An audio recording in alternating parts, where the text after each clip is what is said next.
Terminei na aula passada nesse slide aqui falando sobre a divisão, então a construção do Muro de Berlim, que vai dividir então entre a Alemanha capitalista e a Alemanha comunista. Então aqui eu trouxe umas fotos de como é esse muro, então como vocês podem ver aqui, era um muro mesmo, ó, um muro dividindo a cidade. Aqui o muro todo pintado de um lado e aqui a gente tem soldados, enfim, fazendo a guarda desse muro. E ele dividiu a cidade de Berlim por muitos anos. Ele foi construído em 61, ele vai cair só em 1991. Então vão ser 30 anos desse muro dividindo a cidade. A gente vai ter, além dessa divisão, a chamada corrida armamentista entre esses dois países. Então essa corrida ela vai ganhar novas dimensões. Por quê? A gente vai ter os Estados Unidos jogando 2 bombas atômicas no Japão, Hiroshima e Nagasaki. Eles jogaram as bombas porque para eles era para encerrar a guerra, mas também foi para mostrar seu poderio. Falar, olha pessoal da União Soviética, eu tenho bomba. Se vocês quiserem entrar numa guerra comigo, eu tenho bomba. Foi essa a mensagem. E a União Soviética começa então a investir em ciência e investir para produzir uma bomba atômica. E eles construíram então a primeira bomba atômica em 1949. 3 anos depois, os norte-americanos fizeram uns testes com uma bomba de hidrogênio, que era, assim, pior que a bomba atômica. Em 53, a União Soviética vai construir a bomba H, 600 vezes mais destruidora do que uma bomba nuclear. Então, vocês podem ver como é que estava o nível desses dois países. E a expansão armamentista do lado comunista da União Soviética deixa os Estados Unidos alarmados, porque se eles construíram uma bomba que é 600 vezes pior do que as bombas que eles estavam construindo, então vocês podem imaginar que estava um pequeno caos no mundo todo, porque imagina se estourasse uma guerra entre esses dois países.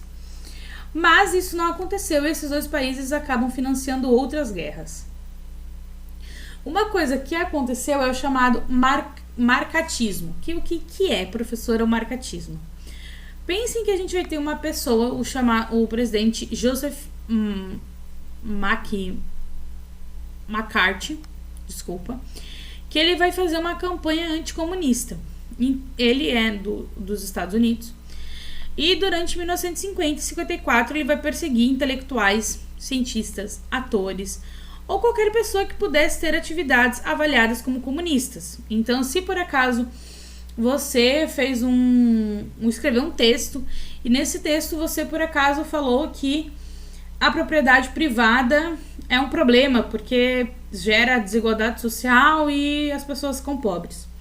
Eles iam ler esse texto e falar, nossa, você é comunista. E eles iam te perseguir.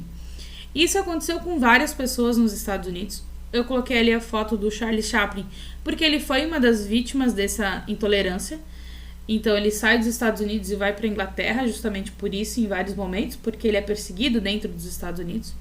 E várias outras pessoas são perseguidas pelo marcatismo. Então o marcatismo era uma perseguição aos comunistas dentro dos Estados Unidos. Um fato importante, então, vai ser a morte de Stalin. Tá? O Stalin foi, então, aquele líder que vai cuidar ali da União Soviética. E ele morre em 53. E ele vai ter, então aqui, né, o Stalin vai ter um sucessor, que é o Nikita Khrushchevsky. E ele vai ter, o Nikita vai tentar uma coexistência pacífica entre a União Soviética e Estados Unidos. Vai tentar relações menos hostis. E vai tentar isso para que ele pudesse dominar alguns campos políticos e econômicos.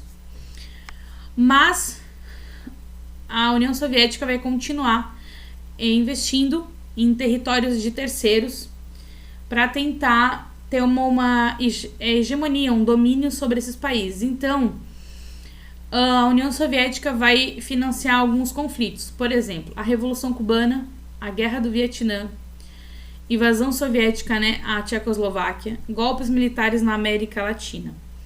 E essa corrida armamentista vai ter também o viés da espionagem e da contra-espionagem desses dois países.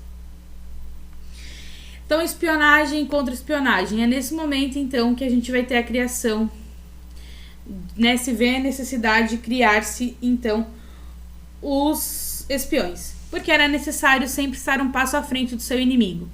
Os Estados Unidos não vão criar a CIA, que era para combater os avanços do comunismo, e a União Soviética cria a KGB, que era encarregada de reprimir qualquer oposição ao governo de Moscou, tanto na União Soviética quanto nos países sob sua influência, garantindo a unificação. Então a gente vai ter aqui o símbolo da KGB e aqui o símbolo da CIA, que é a Central de Agência de Inteligência dos Estados Unidos. Então aqui a gente tem alguns receptores de gravação que eram colocados, bem de espionagem mesmo de filme, ó. Como vocês podem ver que eram gravadores, que eram ou câmeras, enfim, para você espionar e saber o que os outros países estavam fazendo. Vou encerrar aqui, beleza?